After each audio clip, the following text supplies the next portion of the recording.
श्री कृष्ण गोविंद हरे मुरारी, हे नाथ नारायण वासुदेवा। अथ चतुपंचाशतमो अध्याय।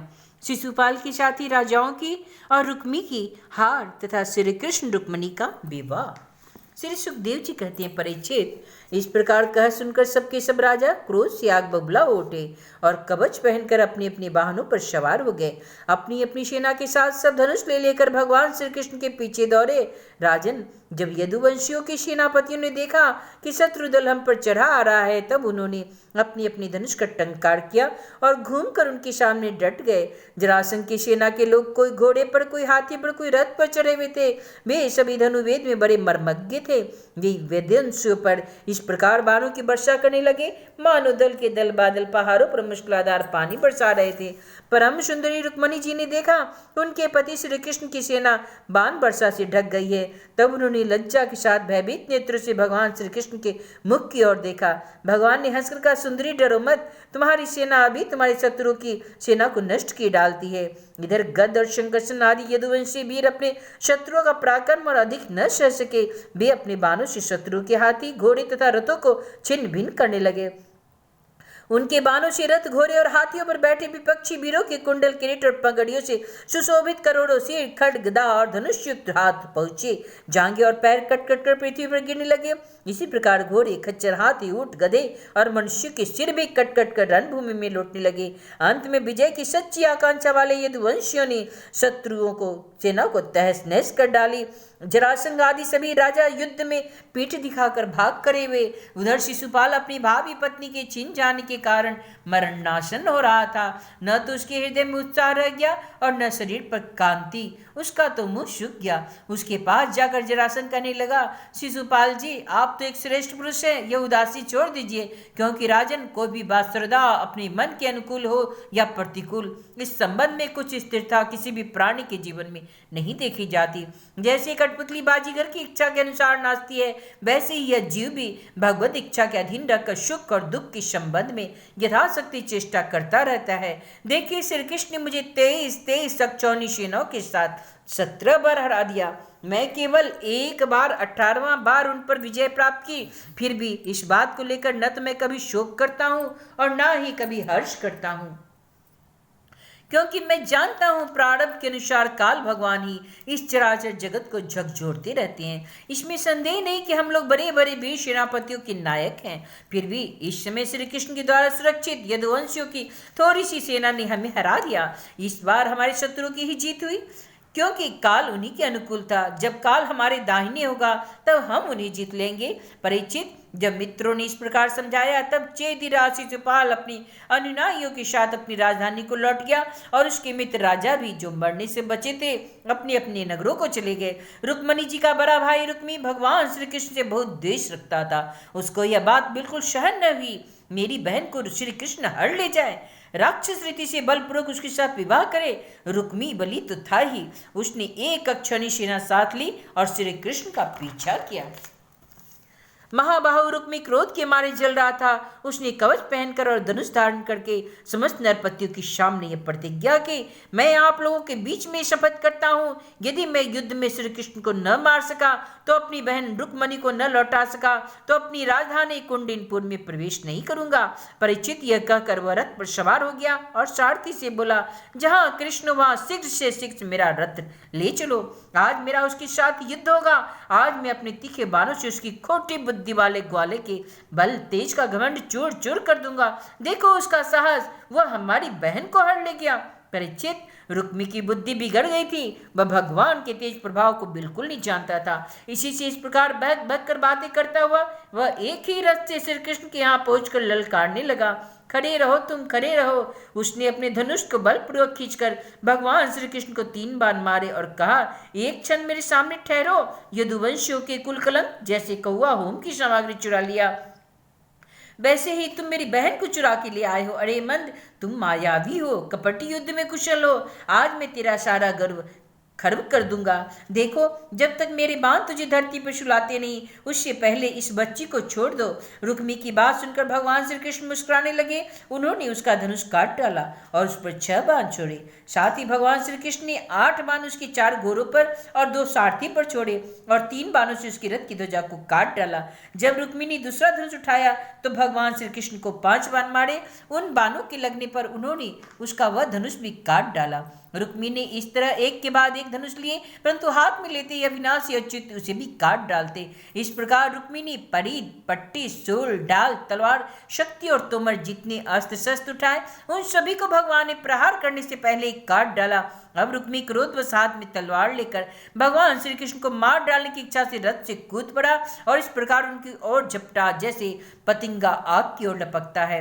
जैसे भगवान ने देखा कि रुक्मी मुझ पर चोट करना चाहता है, तब उन्होंने अपने बाणों से उसकी ताल ढाल को तिल तिल करके काट डाला और उसको मार डालने के लिए हाथ में तीखी तलवार निकाल ली।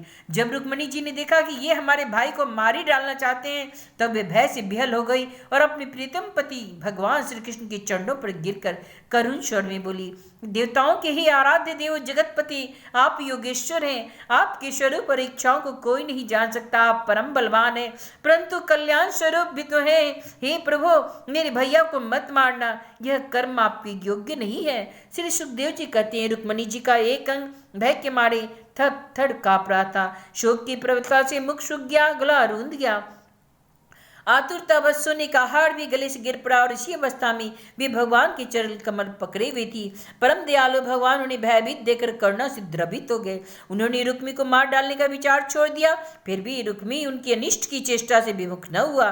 तब भगवान श्री कृष्ण ने उसको उसी के दुपट्टे से बांध दिया और उसकी दाढ़ी मूंछ तथा केस कई जंगों से मुड़ के उसे कुरूप बना दिया। तब तक यदुवंशी वीरों ने शत्रु की अद्भुत सेनाओं को तहस नहस कर डाला, ठीक वैसे ही जैसे हाथी कमल वन को रौंद डालता है। फिर वे लोग उधर से लौटकर श्री कृष्ण के पास आए तो देखा कि रुक्मी दुपट्टे से बंधा हुआ अधमरी अवस्था में पड़ा हुआ है। उसे देखकर सर्वशक्तिमान भगवान बलराम जी को बड़ी दया आई। उन्होंने उनके बंधन को खोल दिया, उसे छोड़ दिया तथा श्री कृष्ण जी कहा, कृष्ण, तुमने यह अच्छा नहीं किया। यह निंदित कार्य हम लोगों के योग्य नहीं। अपने समधी को दाढ़ी मुछ कर उन्हें कुरूप कर देना, यह तो एक प्रकार का बद्ध ही है। इसके बाद बलराम जी ने रुक्मणी को संबोधित करके कहा, साध्वी, तुम्हारे भाई का रूप विकृत कर दिया गया है। यह सोचकर हम लोगों से बुरा न मानना, क्योंकि जीव को सुख दुख देने वाला कोई दूसरा है, उसे तो अपने कर्म का फल भोगना पड़ता है। अब श्री कृष्ण से बोले, कृष्ण, यदि अपना सगा संबंधी वध करने योग्य अपराध करे तो भी अपने ही संबंधियों के द्वारा उसका मारा जाना उचित नहीं, उसे छोड़ देना चाहिए। वह तो अपने अपराध से ही मर चुका है, मरे हुए को क्या मारना। फिर रुक्मणी जी बोले, साध्वी, ब्रह्मा जी ने क्षत्रियों का धर्म ही ऐसा बना दिया कि सगा भाई भी अपने भाई को मार डालता है, इसलिए यह क्षत्र धर्म अत्यंत घोर है। इसके बाद श्री कृष्ण से बोले, भाई कृष्ण, यह ठीक है कि जो लोग धन के नशे में अंधे हो रहे हैं और अभिमानी हैं, वे राज्य, पृथ्वी, पैसा, स्त्री, मान, तेज अथवा किसी और कारण से अपने बंधु का भी तिरस्कार कर दिया करते हैं। अब वे रुक्मणी जी से बोले, साध्वी, तुम्हारे भाई बंधु समस्त प्राणियों के प्रति दुर्भाव रखते हैं। हमने उनके मंगल के लिए ही उनके प्रति दंड विधान किया है। उसे तुम अज्ञानियों की बात या मंगल मान रही हो, यह तुम्हारी बुद्धि की विषमता है। देवी, जो लोग भगवान की माया से मोहित होकर देह को ही आत्मा मान बैठते हैं, उन्हीं को ऐसा आत्मोह होता है कि यह मित्र है, यह शत्रु है और यह उदासीन है। समझ देहधारियों की आत्मा तो एक ही है और कार्य कारण से, माया से उसका कोई संबंध नहीं। जल और घरा आदि उपाधियों के भेद से जैसे सूर्य, चंद्रमा आदि प्रकाश युक्त पदार्थ और आकाश भिन्न भिन्न मालूम पड़ते हैं, परंतु है तो वैसे एक ही, वैसे मूर्ख लोग शरीर के भेद से आत्मा का भेद मानते हैं। यह शरीर आदि और अंत वाला है, पंचभूत, पंच प्राण, तन, मात्र और त्रिगुण इसका स्वरूप है। आत्मा में इसमें अज्ञान से ही इसकी कल्पना हुई है और वह कल्पित शरीर ही उसे मैं समझता है। उसको जन्म मृत्यु के चक्कर में ले जाता है। साध्वी, नेत्र और रूप दोनों ही सूर्य के द्वारा प्रकाशित होते हैं, सूर्य ही उनका कारण है। इसलिए सूर्य के साथ नेत्र का और रूप का न तो कभी वियोग होता है न संयोग। इसी प्रकार समस्त संसार की सत्ता आत्मसत्ता के कारण जान पड़ती है।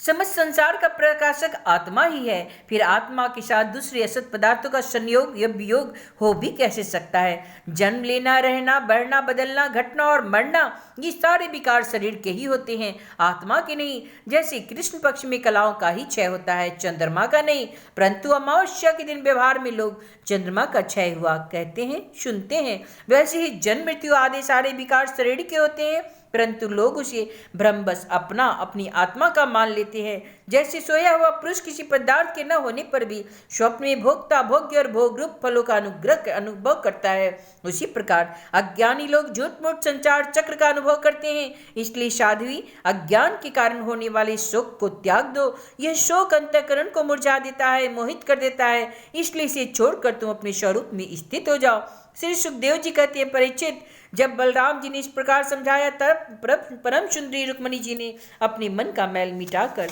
विवेक बुद्धि से उसका समाधान किया। रुक्मी की सेना और उसके तेज का नाश हो चुका था, केवल प्राण बच रहे थे। उसमें चित्त की सारी आशाएं, अभिलाषाएं व्यर्थ हो चुकी थी और शत्रुओं से अपमानित करके उन्हें छोड़ दिया था। उसे अपने विरूप किए जाने की कष्टदायक स्मृति भूली नहीं जाती थी। अतः उसने अपने रहने के लिए भोजकट नाम की एक बहुत बड़ी नगरी बसाई।